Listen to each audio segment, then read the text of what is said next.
오늘 본문 말씀은 성경의 마지막 책 요한계시록입니다. 그런데 이 요한계시록은 설교 시간에 본문으로 사용되기에는 꽤나 주저스러운 책입니다.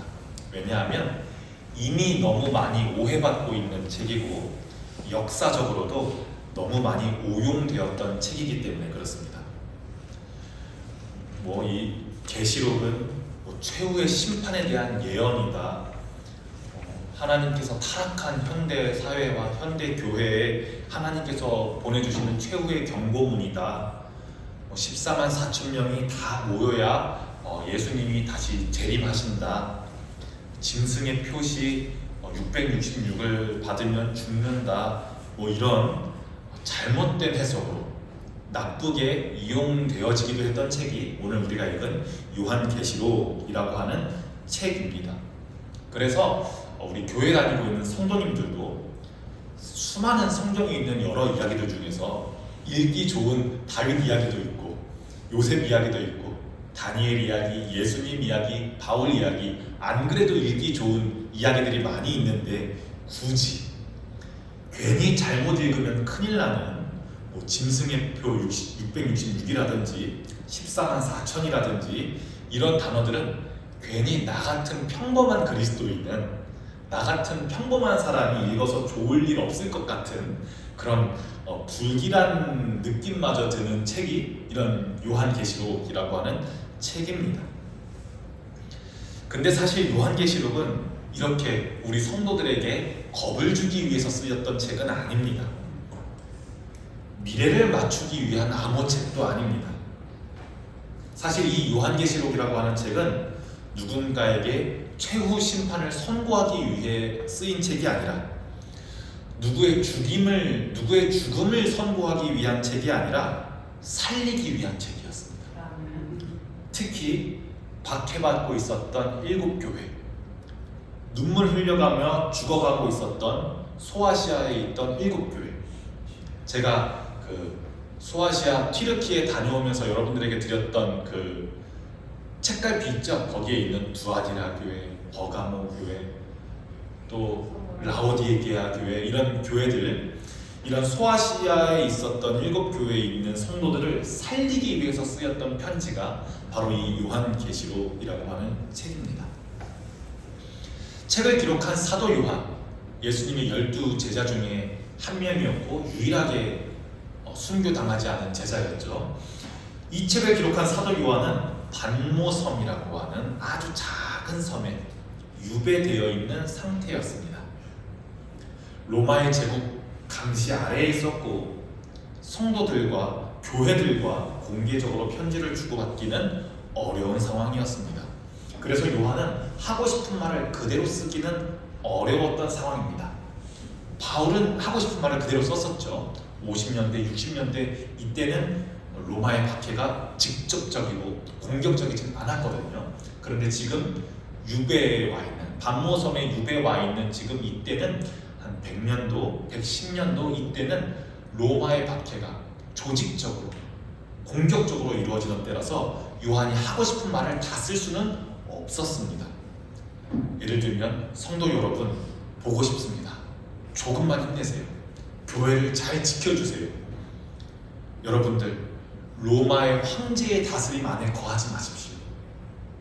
언제까지나 주님의 다스림 안에 거하십시오. 절대로 황제의 다스림 안에 거하셔서 우상 숭배하지 마십시오. 라든지 예수님만이 참된 구주이심을 절대 잊지 마세요. 이런 글을 쓸 수가 없는 상황입니다. 이렇게 하고 싶은 말들을 노골적으로 쓰면 요한 본인이 위험한 게 아니라 누가 위험합니까? 그 편지를 읽는 사람들이 위험해지거든요. 조그만 지하교회 교인들이 위험해지거든요. 그래서 요한은 환상이라고 하는 형식을 빌려서 말하게 됩니다.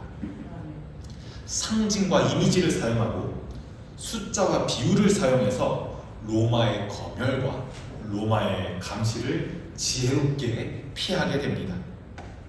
예를 들어서 말씀드리자면 계시록 13장 18절에 나오는 666이라고 하는 짐승의 표라고 나타내어지는 666이라고 하는 숫자는 네로 황제의 이름을 히브리어 문자 값으로 바꿔서 유대인들만 알 수 있게끔 표시한 거예요. 우리로 치면은 기역은 1, 니은은 2, 디귿은 3 이렇게 자기들끼리의 문자 값을 표현해서 로마 제국 권력을 대표하는 인물을 우리들끼리만, 적 그리스도라는 표현을 우리들끼리만 알아들을 수 있도록 표시한 거예요. 히브리어를 사용하는 사람들끼리. 또 다르게 보면 히브리인들은 7이라고 하는 숫자를 여호와 하나님을 연상시키는데 많이 사용하거든요. 6일 동안 창조하시고 7째 날 쉬셨던 것, 그리고 70년 동안 경작하고 나면 희년으로 쉼으로써 이 땅을 우리가 재배하지 않고 온전히 하나님께 돌려드리는 것. 또 7이 뭐가 있냐면 옛날에 베드로가 예수님한테 친구 잘못한 거 몇 번 용서해 주면 돼요? 7번 용서하면, 하나님의 숫자로 7번 용서하면 되나요? 이렇게 물었더니 예수님께서 뭐라고 대답하셨어요? 그렇죠. 70번씩 용서하는 걸 7번 곱해서 그렇게 해야 된다라고 말씀해 주셨던 예화가 아마 잘 기억나실 겁니다. 반대로 이 7에서 한 숫자 모자란 6은 우리 인간을 상징하는 불완전한 숫자인데요.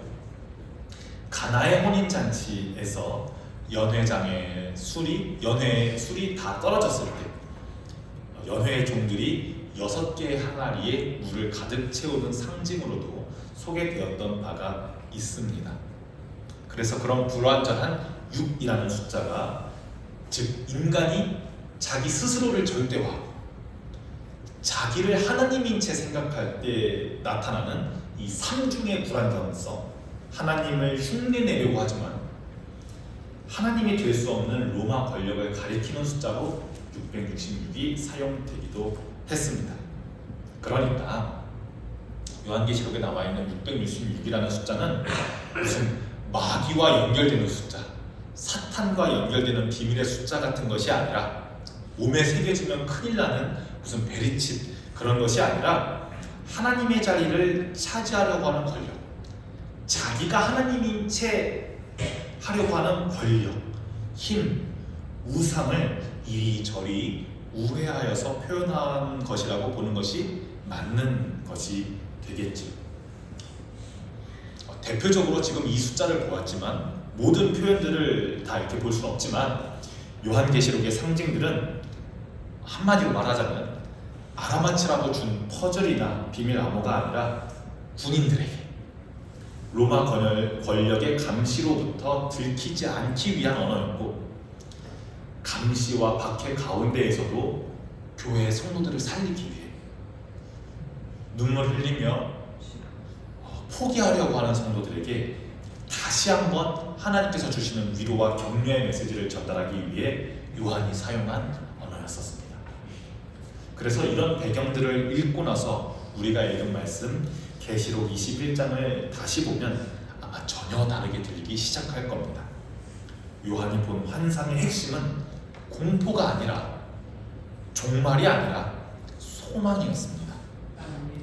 그래서 요한이 품은 비전, 요한이 품었던 비전, 요한이 보았던 비전, 심판이나 저주가 아니라 이 땅에 임할 하나님 나라, 예수님의 다시 오심을 기다리며 꿈꾸는 새하늘과 새 땅이었습니다. 한번 21장 1절을 우리가 다시 한번 같이 읽어보면 좋겠습니다. 한번 읽어보겠습니다. 시작. 또 내가 새 하늘과 새 땅을 보니 처음 하늘과 처음 땅이 없어졌고 바다도 다시 있지 않더라. 네. 여기서 우리가 한번 짚고 넘어가야 할 게 있는데, 새로움이라고 하는 단어가 나오죠. 새롭다, 새로운 것. 요한이 여기서 말하는 새로움은 우리가 일상생활에서 말하는 새로움과는 조금 많이 다른 새로움입니다. 기술과 문명의 진보 아래 살고 있는 우리들에게 새롭다라고 하는 단어는 상품적인 가치를 의미합니다. 우리의 마음속에 새로워졌다라는 것은, 그러니까 아이폰 16에서 아이폰 17로 바뀌었을 때의 그런 새로움이 우리가 말하고 있는 새로움입니다. 우리에게 친숙한 새로움은 무언가 발전되고 개선되고 세련되어지고 진보되어지는 게 우리가 말하는 새로움입니다. 그런데 지금 요한이 말하고 있는 새 하늘의 새 땅의 새는 발전된 땅, 개선된 하늘이 아니라 완전히 기존의 질서가 전복된 온 우주를 말합니다. 구약의 예언자들이 말했던 사자와 어린 아이가 함께 뛰노는 것, 이리와 양이 잡아먹지 않고 함께 살고 사막에 샘이 넘쳐 꽃동산이 되는 지금까지 우주와 지금까지 인류 역사에 단 한 번도 멈춘 적이 없었던 약육강식의 질서가 전복된 그 모습을 말합니다. 지금 요한은 그 모습이 보인다고 합니다. 더 이상 처음 하늘과 처음 땅이 보이지 않고, 여기서 말하는 처음 하늘, 처음 땅은 우리 창세기에 나오는 그 타락된 땅을 말합니다. 그 땅이 보이지 않고 완전히 새로워진 새 하늘과 새 땅이 보인다고 합니다.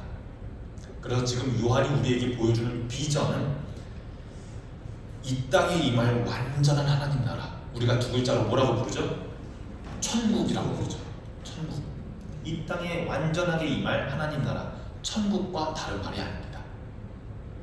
이 새 하늘과 새 땅은 죄가 있기 이전의 모습, 창세기가 연상되시죠? 창세기 에덴 동산의 회복됨, 즉 본향과 다른 말이 아닙니다. 그래서 이 새 하늘과 새 땅이 주는 이미지는 우리 그리스도교인들에게 예수님의 다시 오심을 소망하게 하는 이미지이고, 우리가 어두움 가운데서도 빛과 소망을 품고 앞으로 나아가게 하는 소중한 이미지입니다. 이 새 하늘과 새 땅이라고 하는 단어는 굉장히 우리 기독교인들에게, 그리스도인들에게 소중한 단어입니다. 그런데 이 새 하늘과 새 땅을 한자로 줄이면 어떤 단어가 됩니까? 신천지라고 하는 단어가 되지요. 여러분들이 잘 알고 계시는 사이비리안 종교와 같은 이름이 이 새하늘과 새 땅, 신천지입니다. 새하늘과 새 땅, 이 신천지라고 하는 단어는 우리에게 너무 소중한 단어이고 기독교인들에게 소망이 되는 단어인데, 마땅히 이 설교 시간에 선포되어야 할 단어인데 이 단어를 우리가 뺏겨 버렸죠. 이 신천지라고 하는 단체는 요한계시록을 자신들만의 방식으로 독특하게 해석해서, 사실 해석이라고 말하기도 어려운데, 특정 지도자와 특정 집단을 이 새하늘과 새 땅의 주인이라고 말하고 하는 집단입니다. 여기서 한번 정확하게 짚어 넘어가고 싶은 게 있는데요. 한번 여러분들에게 이단, 사이비에 대해서도 설교할 수 있는 기회가 있으면 좋겠다라고 생각했었는데, 마침 계시록 이 본문으로 주어져서 이야기하고 싶습니다. 신천지는 이단이에요, 사이비예요? 사이비예요? 그럼 이단은 아닌 거예요? 이단이에요? 둘 다인 것 같아요. 그렇죠? 이단이랑 사이비가 비슷하게 우리가 별로 부정적인 의미를 가지고 사용하다 보니까 그다지 이 둘을 구분해서 사용하거나 생각하지는 잘 않는 것 같습니다. 이단, 사이비 하면 일단 안 좋은 거긴 안 좋은 건데 어떤 차이가 있는지 우리가 그것을 유심히 살펴보지는 잘 않게 되지요. 이단이라고 하면 자기가 믿는 도 이외의 도를 말합니다. 그러니까 정통교리를 벗어날 때 우리는 이단이라고 말하죠. 기본적으로 교리적인 차이 때문에, 신학적인 차이 때문에 생기는 단어가 이단입니다.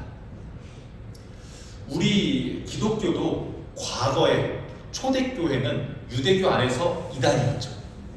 왜? 예수를 자꾸 그리스도라고 하니까. 우리 기독교도 이단이었죠. 가톨릭으로부터 종교개혁을 한 개혁교회도 당시에 가톨릭의 입장에서는 이단이었죠. 자기들이 교회의 전통을 무시하니까요. 이렇게 이런 교리와 신학의 차이로 인해 생겨지는 것이 이단입니다. 제가 과거에 조금 설명해 드렸던 적이 있는데요. 예수님은 사람이다, 아니다, 하나님이다, 둘 다다, 이 둘이 섞여 있다, 이 둘이 나뉘어 있다, 이런 예수님의 인성과 신성에 대한 고대 교회의 논쟁. 성령님은 성부로부터 나온다, 아니다, 성부와 성자로부터 나온다 하는 이런 고대 교회의 논쟁들, 이런 것들 때문에 이제 어떤 것이 정통이 되고 어떤 것이 이단이 되고 이랬습니다. 그래서 이단이라고 하는 단어는 굉장히 시간적이고 문맥적인, 맥락적인 단어입니다. 그러니까 어제까지는 이단이었던 것이 내일은 이단이 아닐 수가 있고, 어제까지는 이단이었던 것이 내일에는 정통이 될 수가 있는 겁니다. 쉽게 말해서 여러분들, 우리 장로교 총회에는 정확한 명칭을 제가 알고 있는데 이단 사이비 대책위원회라고 하는 기관이 있거든요.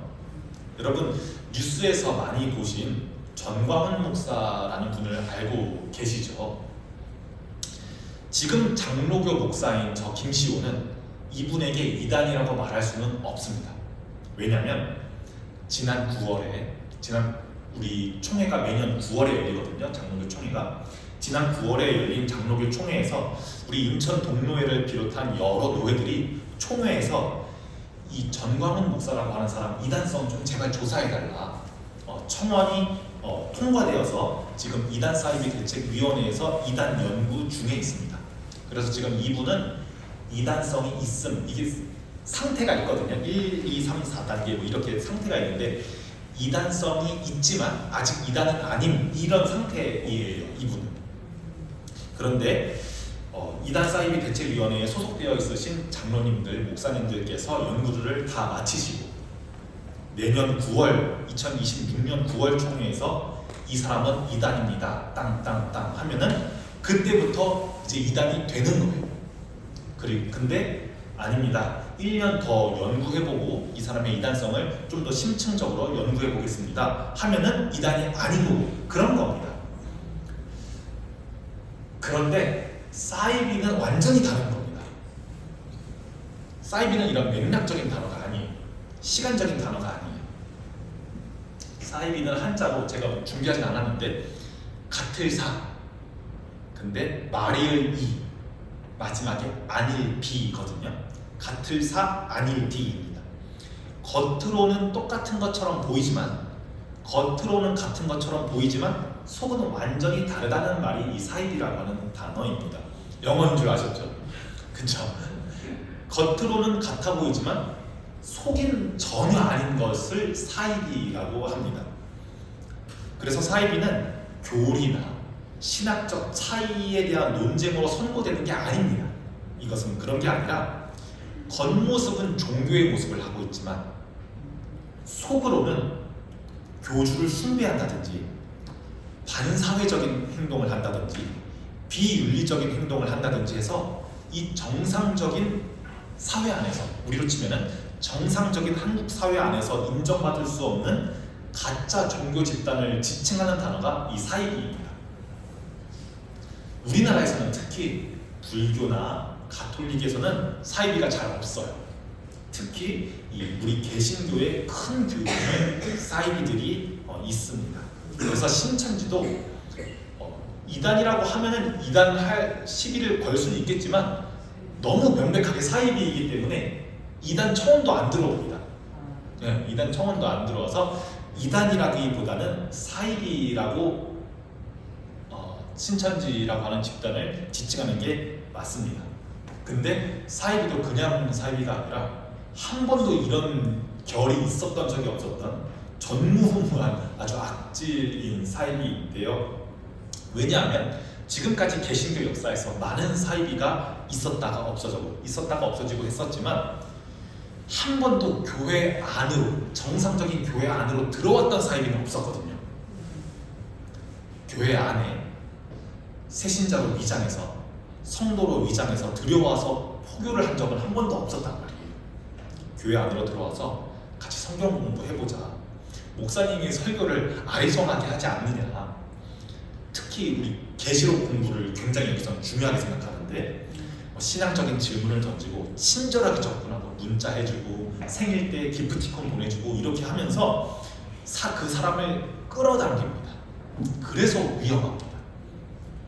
제가 오늘 특별히 신천지에 대해서 언급하는 이유는 특별히 이 신천지가 요한계시록을 근거로 이 한국 땅의 14만 4천 명의 신도들의 숫자를 채우기 위해 순수한 성도의 마음과 순수한 성도의 열정을 이용해서 그 사람을 사회적으로, 경제적으로, 정신적으로 다시 재기할 수 없도록 만들어버리기 때문에, 그런 반사회적인 집단이기 때문에 그렇습니다. 신천지에서는 이렇게 말합니다. 요한계시록을 명확하게, 정확하게 해석할 수 있는 사람은 단 한 명밖에 없다고 말합니다. 그리고 성도들에게 이렇게 말합니다. 새하늘과 새 땅에 들어가려면 내가, 당신이 24만 4천 명 안에 드셔야 합니다. 그러려면 24만 4천 명에서 낙오되지 않으려면, 떨어지지 않으려면 끝까지 순종해야 합니다. 조금이라도 의심하시면 안 됩니다. 그러면 탈락됩니다. 이렇게 이야기합니다. 전혀 복음의 성격과 맞지 않죠. 공포심을 가지고 성도들에게 가스라이팅 합니다. 은혜가 아니라 불안으로 사람들을 붙잡고 성도들을 진리 안에서 자유하게 만드는 게 아니라 통제하면서 사람을 묶습니다.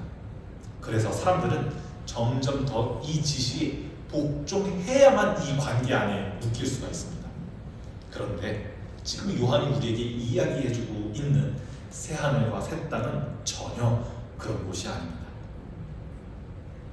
어떤 단체가 만들어내는 공간도 아니고, 어떤 지도자에게 충성해서 특정 목사에게 충성하여야만 들어갈 수 있는 것도 아닙니다.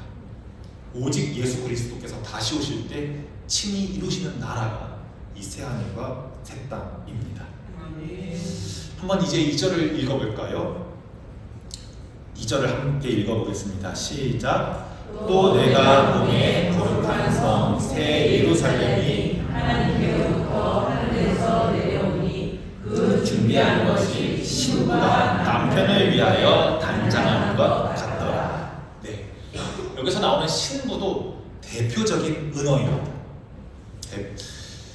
이 신부는 교회와 성도들을 가리키는 이미지입니다.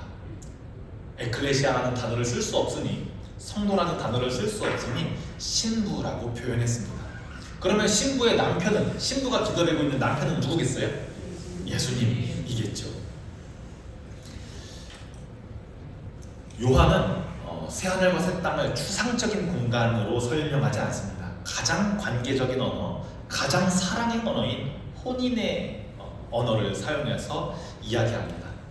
이 장면은 우리가 유대인들의 혼인 문화를 떠올려 보면 쉽습니다. 유대인들의 혼인 문화는 우리의 결혼 문화와 조금 많이, 그 결혼식 문화가 많이 다른데, 신랑이 정해져 있는 시간에 신부의 집으로 오는 겁니다. 그래서 신부는 예식 준비를 다 마치고 올 신랑을 기다리거든요.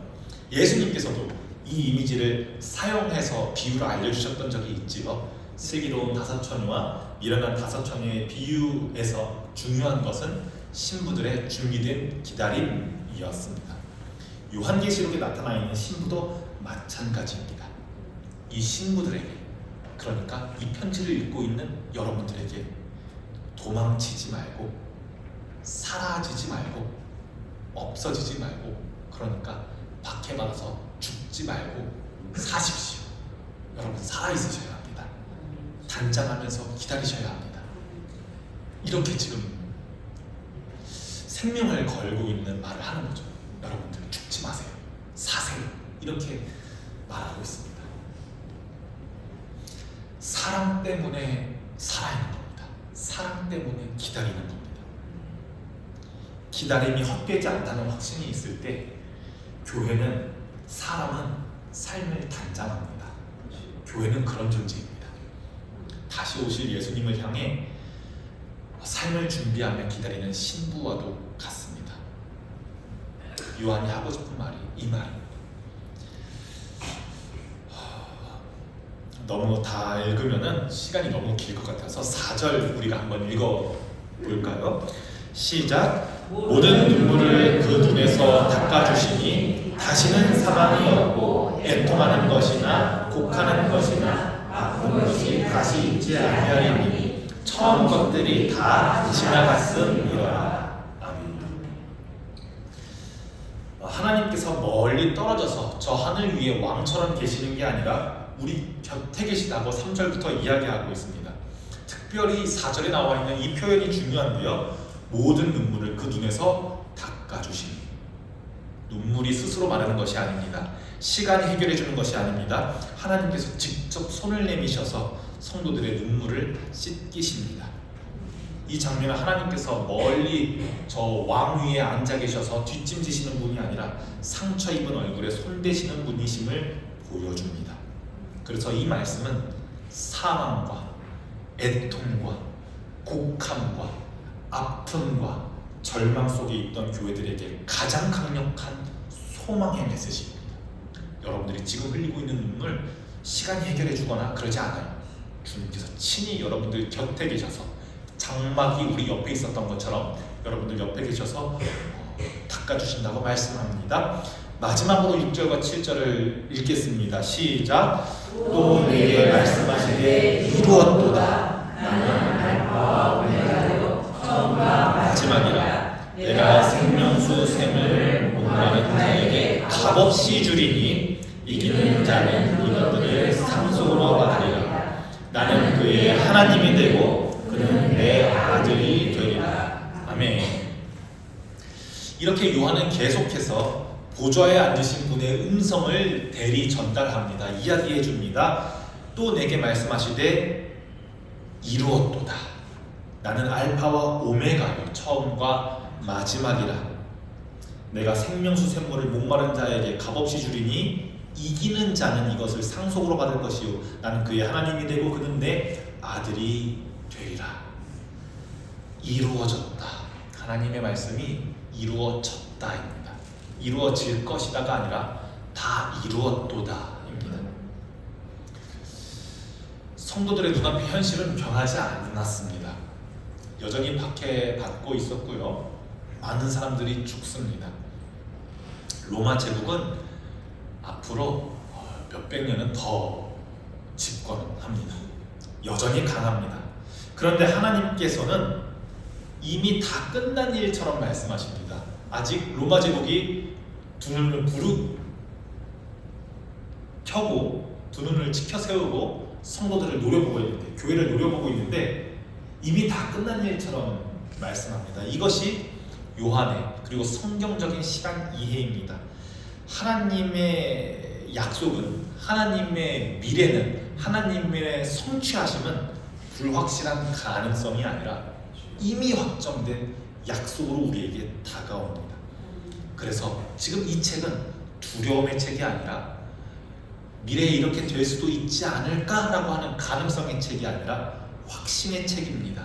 그래서 하나님 보좌에서 말씀하시죠. 나는 알파와 오메가이다.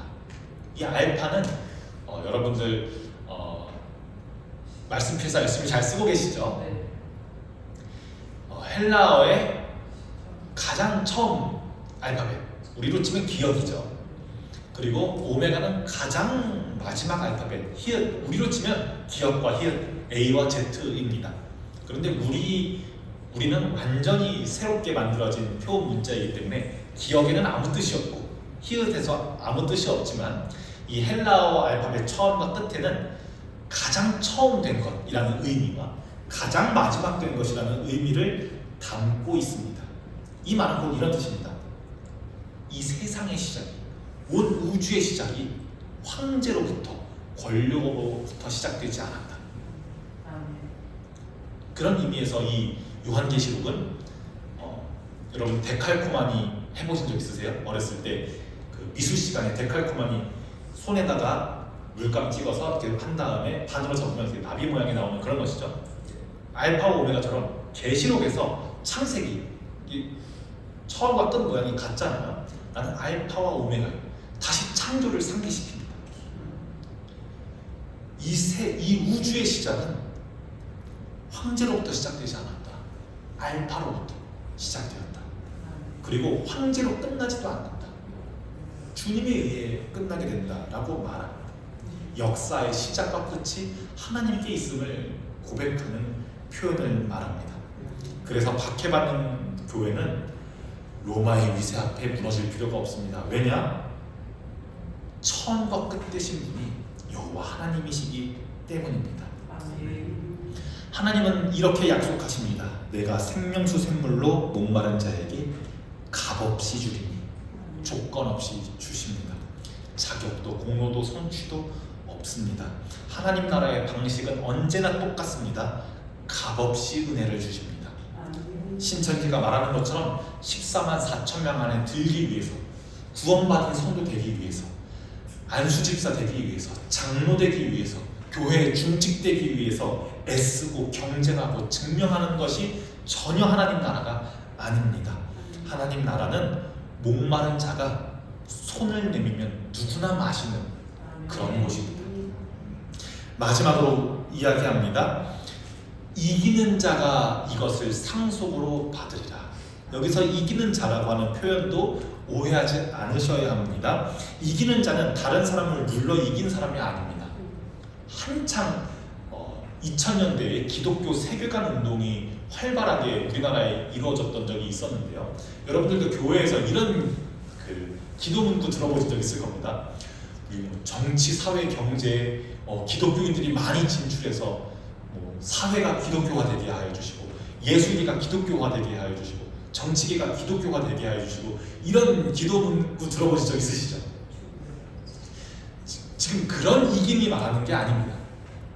정치인들이 기독교인들로 채워져서 기독교적인 법안이 발의되게 하시고, 이런 승리를 말하는 게 아닙니다. 기독교의 승리입니다. 요한계시록이 말하는 이김이란 권력 앞에 굴복하지 않고 하나님인 채 하는 것들에게 절하지 않고, 우상이죠. 우상에게 절하지 않는 사람입니다. 황제 앞에서 예수님의 주인 되심을 포기하지 않는 사람입니다. 지금 우리는 제국이 없죠. 로마 제국이 없죠. 우리는 어떤 제국에 살고 있습니까? 물질이라고 하는 제국에 살고 있습니다. 우리 하나님을 전능하시다라고 표현하는데, 이 돈이라고 하는 것이, 물질이라고 하는 것이 유사 전능감을 가지고 있습니다. 여러분들도 제가 설명하지 않아도 알고 계시죠? 거의 다 할 수 있거든요.